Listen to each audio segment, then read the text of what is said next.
you hear a pitter-pat, and that happy tune is your step.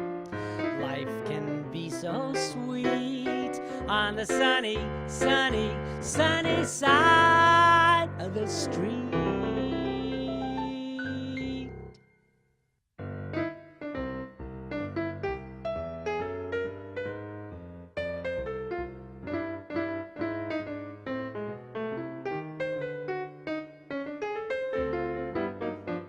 Hi, welcome to another Sunny Side of the Street. I'm your host, Todd Gross, a clinical psychologist and director of Adams Street Associates in Newton.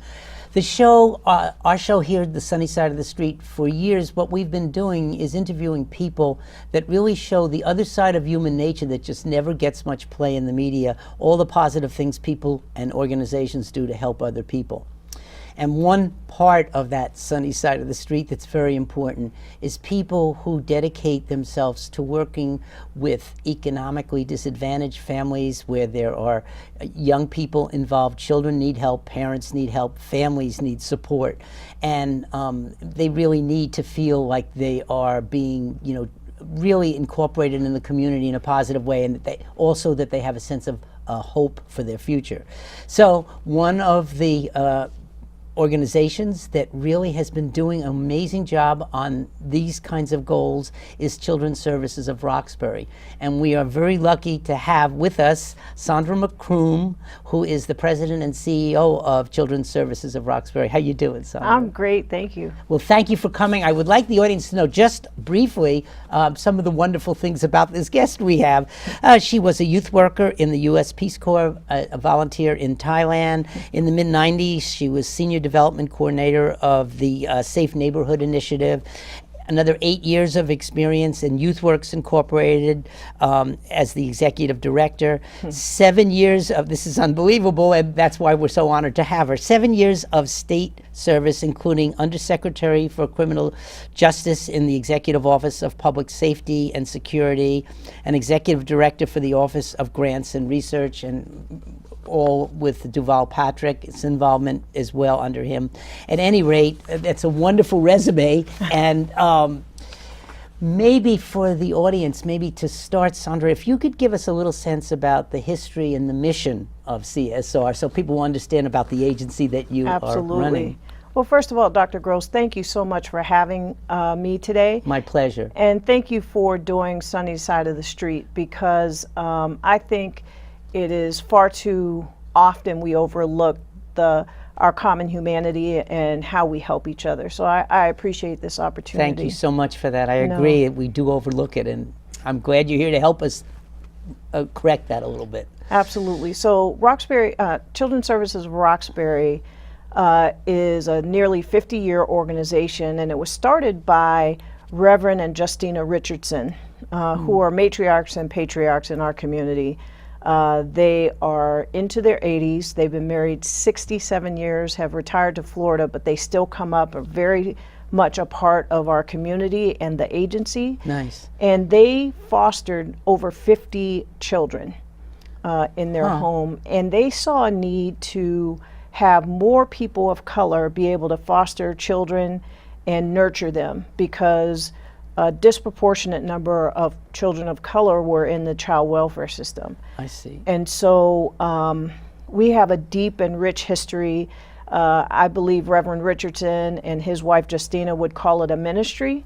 We have grown to operate in 4 cities across the state. We have early education and care. We have a behavioral health clinic, so children with mental health issues and behavioral health issues come and see our clinicians. I'd love for you to come and meet our clinicians. Same here. We do in-home therapy, trauma-informed care. Yes. We run a 93-child daycare center in our facility, and we're in 4 cities across the state. So annually, we serve about 6,000 children and their families. There's some stabilization services and police youth services as well? Absolutely. So we do family stabilization. We have 166 units of housing for homeless families. Oh, really? And that is in both what is called congregate and scattered sites. And all that means is congregate, the families live together. They may share an apartment, like a 4-bedroom apartment, and it may have 2 families in there, and they each get 2 rooms and share some common area. And scattered sites are where they have their own apartments, but it's temporary until we can help find them permanent housing. And then we provide stabilization services, which includes financial literacy, how to negotiate a lease, so that they can sustain their housing once they get it. I see. Well, it's very impressive, the range of services that you provide. It's sometimes hard to capture because we do have 22 programs. And, Wow. and just to touch on the youth police in Please do. I partnership, like to hear about the programs. It is, it's fantastic. It's been around about 30 of our 50 years. And we do youth development and leadership, and we work closely with the Transit Police and Boston Police, and they act as mentors and That's great. really support the young people in their own development, and they break down those barriers between young people and the police. The police take them to sort of the backside of police stations so that they can kind of see the inner operations of the police department. The Transit Police take them to their headquarters, and they can see all the cameras, that monitor the trains love and that. buses. So they get to know them as people. That's exactly other. right. Each other. And they hold dialogue groups so that they can talk about the issues that we see so often in the news. And I think Boston and our program, Youth Police in Partnership, we call it YPP, is light years ahead of many communities across the country. That is really exciting, and it makes Yeah. total sense. A couple things. I want to come back to specific programs, some more of them, but one of the things that I looked at was when you listed on the website the core values Sure. of the organization. And I have down things like, I just wondered if you could comment on some of these, because to me, they're part of the sunny side of the street. They are so essential in building relationships and in Absolutely. healing. Dignity, respect, compassion, humility, integrity, also excellence and patience. Those are all wonderful words. I just wonder if you could comment a little on how you see those informing all these programs. Well, we really embed those core values in everything that we do. Sure. I think that no matter a person's circumstance, if you treat them with dignity and respect, you have compassion, you practice patience with them. I'm sure you do all of those things in your private practice. Really try, and that builds up trust. It builds and trust. builds up safety. And the other thing that I loved when I looked at your website and talked to you before a little bit is the sense of hope that people get from this, that they can make a change in their lives. That's and that absolutely right. There's assistance out there for them. Right. You know the phrase, I could either give you a fish or teach you how to fish. And I think we help our families with the skill sets that they need so that they can become independent. And really, I think there's a misnomer about people who are struggling, poor people who live in the inner city, Yes. because there is a tremendous amount of resiliency and there is hope. I mean, you have to think that in many circumstances, how they live is all they've known, right? There's generational poverty, there's generational. That's right, yes. And I think we break that, we interrupt that generational cycle of poverty by teaching them those skills and meeting them where they are. You mentioned I was in the Peace Corps, and I think I learned there more than any place that when you approach people with no judgment, Thai people eat on the floor. And if you weren't familiar with the culture, you would think, wow, I'm just going to give them a kitchen table and let them sit on some chairs. But it's not where they are. Right. It is part of their culture. So we meet people where they are, and then we help them identify their own strengths. We give them the tools and skills so that they won't be dependent on us and that they can be their best selves. I love that, and it implies to me that you do a lot of listening and trying to really understand who a person is and where they're at, and also an absence of judgment of that, more Absolutely. acceptance and trying to work with who the person is and where they're at. That's absolutely right. And I think that when you listen to folks, I mean, we learn and get joy from their successes. And it really empowers them, for lack of better words. It's not my favorite word, but I think it's the best way to describe how you begin to see a family begin to thrive, and where they weren't sure that that was possible. I believe it. If you could expand a little more, tell me a little bit more about, like you did with the police youth, a couple of the other programs. I know you've got a lot of them. Some of the ones that really strike you when you think about all the services that you provide. Just a little bit more about a couple of the programs too that you're proud of and feel good about what they do. Absolutely. I was talking to a staff member of mine just the other day. Her name is Miss Laverne. I hope she doesn't mind me saying her name on television. And she was saying that the joy that she gets, she works in our housing and stabilization. Oh, okay. And when she works with a family who is homeless, and homeless for reasons that, you know, the general public don't necessarily understand. It could be from a divorce, it could be from a layoff, a family who's got 3 children, 2 parents, and they're really trying to figure it out. And her joy comes from when she can hand that family keys to their permanent home, or when the daughter in the family comes to her and says, you know, I'm going to have my first sleepover in a year. Those are beautiful moments. Those are beautiful moments, and there's so many of those stories. I know you showed the video of the Harris family. Yes. And they came through our behavioral health department. And their son, Carrick, who you hear on that video, talks about how he feels safe. Something we're going to show in a few minutes here, yes. Sure. He talks about how he feels safe. And vicarious trauma in our community is a real thing. And I'm sure you know about toxic stress and how that impacts the lives of children. So our behavioral health clinic is another program that I get a lot of joy from, because we not only work with children who have experienced stress or violence in some way, but we help their parents and teach them better parenting skills and give them the tools to help their children. And you know, when your viewers see the video, they'll know exactly what I'm talking about. How does it feel for you to work for an agency that does all these things and be the person that, you know, really gets to oversee it?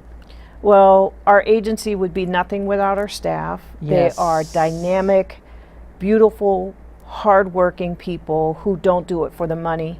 And I'm sure they're all laughing at me right now because they're like, yeah, where's my raise? But but Yes, they literally, they've got to be dedicated. It's tough work. So dedicated. Yeah. We probably have 7 languages spoken in our agency, from Haitian Creole to Cape Verdean to Spanish, English, obviously. And the people that work in our agency look like the people they serve. They live in the same communities. Very smart. That makes so much sense. It is so important because the trust factor. Yeah. And when somebody trusts you, you can pour into them some of the things that they need. And I think I love working with our staff. I'm honored to lead them, and I just hope I can, you know, step up and bring my talents to the table to keep moving them forward. Well, I bet you do, and I can see why you love it. Let's give our viewers a chance to see that video that you just talked about. Let's show them a little bit of why you're so proud of some of the ways you touch people's hearts and their lives. Let's, if we can right now, we'll just take a second and we'll show you this video, then we'll be right back. Thank you.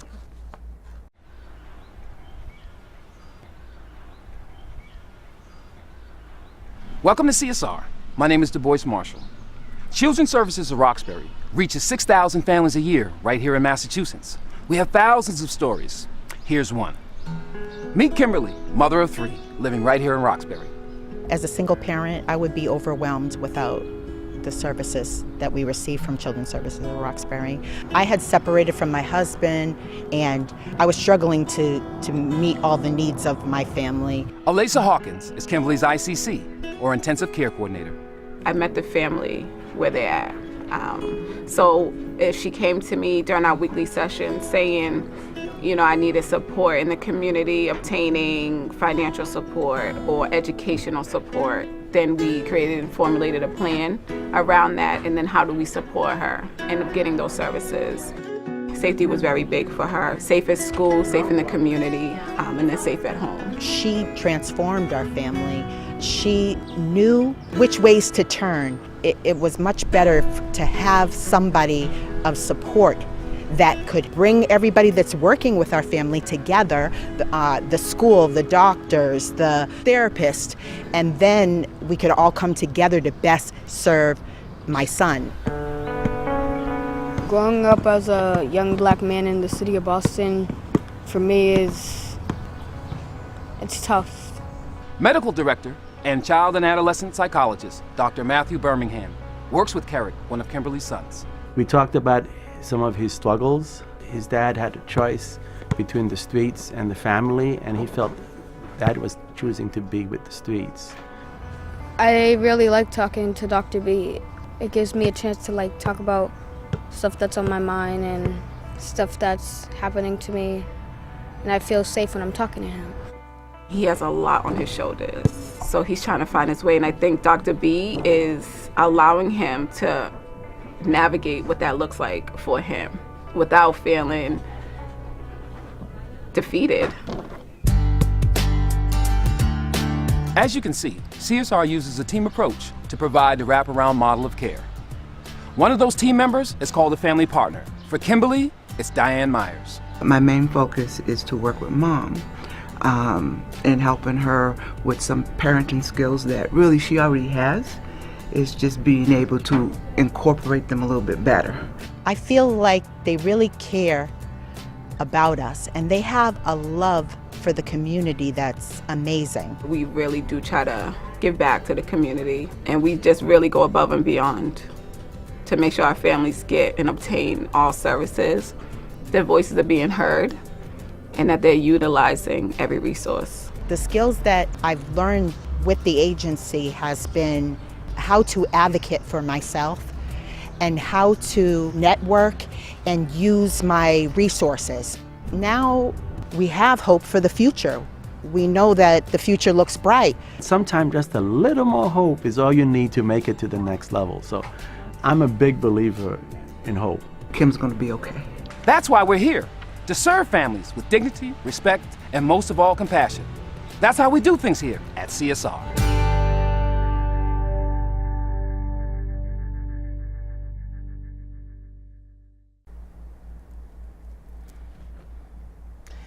Well, that was a perfect example of how wonderfully a mom feels supported, and a son also going through difficulties of his own to get support, gets a person to talk with. So bravo on all that, and I hope the viewers enjoyed seeing that.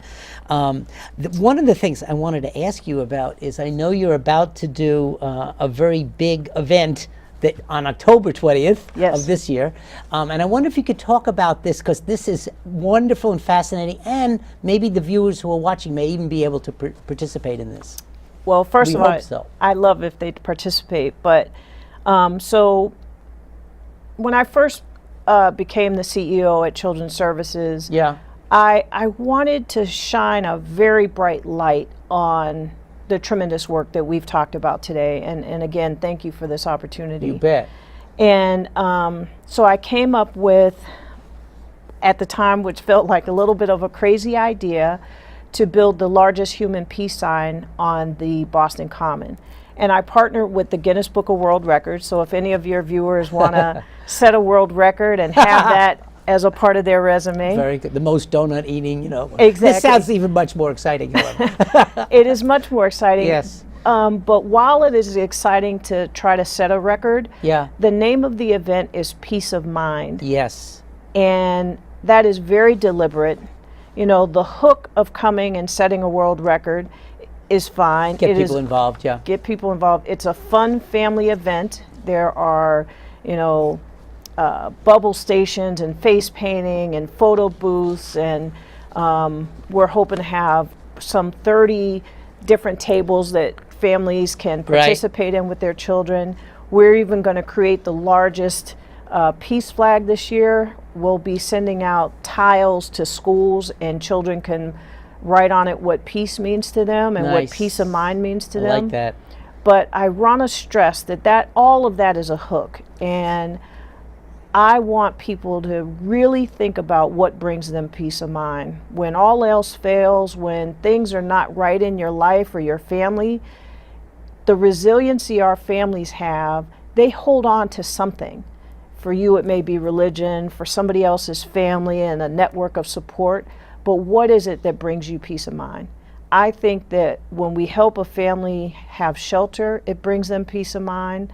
When we safely provide daycare so a family can go out to work, we provide that family peace of mind. When they're hungry and we feed them in our food bank, we give a family peace of mind. When a foster child comes into the system because his or her family just cannot take care of them and maybe not be safe for them, we bring that child peace of mind, and that's what this event is about. So October 20th, I hope people come out. And that's on the Boston Common, right? It is on the Boston Common. It is on, it's on the parade ground, and so take the tea down, Yeah. bring your children, and come and have a good time, and come help us show the world the sunny side of the street. You bet. Well, for our viewers, I'd like to say too, if you check out the website, which we'll be telling you and showing you what it is, you'll see pictures of last year's event, and you can see the spirit of the event that comes through. Right. And the other thing I wanted to comment on that you said that I really like is that when you know what gives people peace of mind, it helps you know what their needs are and how to help them in the most effective way, too. That's right. You know? Right. So Maya Angelou said that when people tell you who they are, you should believe them. And part of what we do is listen. Yeah. We understand who people are, where they are, and we figure out what tools they need to be their best selves. That's a wonderful thing to do. If I were to ask you from your position, what are the biggest challenges that you find in doing this work too? I mean, I know it's very rewarding, and I know it's extremely positive. Tell me a little bit about the challenges that you think people should understand, and even maybe a little bit how people might be able to help too that are watching. Absolutely. I think our reputation as an agency precedes us, and that is really due to, again, a tremendous talented staff, the mission and values of the agency. It is built on a solid foundation built by the Richardsons, and because of that, we are heavily state funded. So part of the Peace of Mind event is to try to diversify our funding. So having more discretionary dollars for the work that we do. Right. Because, you know, a grant doesn't pay you to spend 6 hours in family court with a family. You know, they may pay 2 of those hours, but you never get out of family court in 2 hours. Right, of course, yeah. So to have some dollars, that discretionary dollars that we could use. So fundraising is a big challenge for us. And I think we're like most nonprofits. We haven't done that well historically. So welcome any donations that people can give. So people sometimes can donate to, what's the website, by the way, that if people want to make a donation or they want to maybe be involved a little bit too? Sure. Our website is CSR, Yes. Children's Service, and then CSROX.org. So CSROX.org. And you can find out more about the agency. There's plenty of buttons you can click to donate. Yeah. And So money is definitely one of the challenges, as it would be for nonprofit. for any nonprofit. Yeah. But I think there is a lot of changes in our community. I think poorer people are being pushed out of Boston. I mean, you know the real estate boom that is happening in Roxbury. Yes. So finding housing is a huge challenge, but you know, the city and the mayor are great to us, and we work cooperatively with him and his team. So I think the changes in Roxbury, and as a leader looking 3, 5, 10 years out, I'm wondering who our clientele is going to be in Roxbury. Right. Yeah. I mean, the school department's there. Those folks have good benefits. You know, are they going to need our behavioral health services, or Are they going to come to a practice like yours, for Yeah, example? yeah. And so I think about those things, but again, working closely with the city, our elected officials who have been all wonderful, we'll meet those It's challenges. a big challenge, I hear you. And it also gets to future directions. I wanted to come back on another thing that you talked about. Can you tell me a little bit more about the staff and training and how you find your staff? You said that people usually from the community, or at least that represent the kinds of people that you have. Absolutely. I think about 68% of our staff are right from Roxbury, Dorchester, Mattapan. And I have everybody from a family partner, which is a person who has lived experience raising a child with mental health or behavioral health disorders, who partner with other parents. And so they're paraprofessionals, but I would say they're professionals. Yes. They may not be degreed all But the way. they've lived a lot of what they're dealing with. Absolutely. And that kind of experience, That's incredibly valuable. incredibly valuable. And we have Dr. Birmingham, who is a psychiatrist. Okay. Really renowned in Boston. And I think he's probably one of a few Black psychiatrists, and he is our medical director for our behavioral health. So we run the gamut from somebody with lived experience to Dr. Birmingham. That's a nice range. That really is. It's a nice compliment, and it really, if you come to our agency and it's an open invitation, it really feels like a family. I can sense that from what you're saying. Yeah. Do people come and volunteer in different ways, help out in different functions? We do, and people come and volunteer. I think our biggest volunteer effort is going to be peace of mind, and there's lots of ways to volunteer. But I want to be better at engaging the community in areas of volunteerism. We have some restrictions around making sure background checks are done because we Yes, work of with course. vulnerable population. Right, yeah. And so sometimes that restricts us, but a couple years ago, for example, we built a playground for our child care center. And we probably had 200 volunteers out that day. Yeah. So they come up Projects like that. projects like that.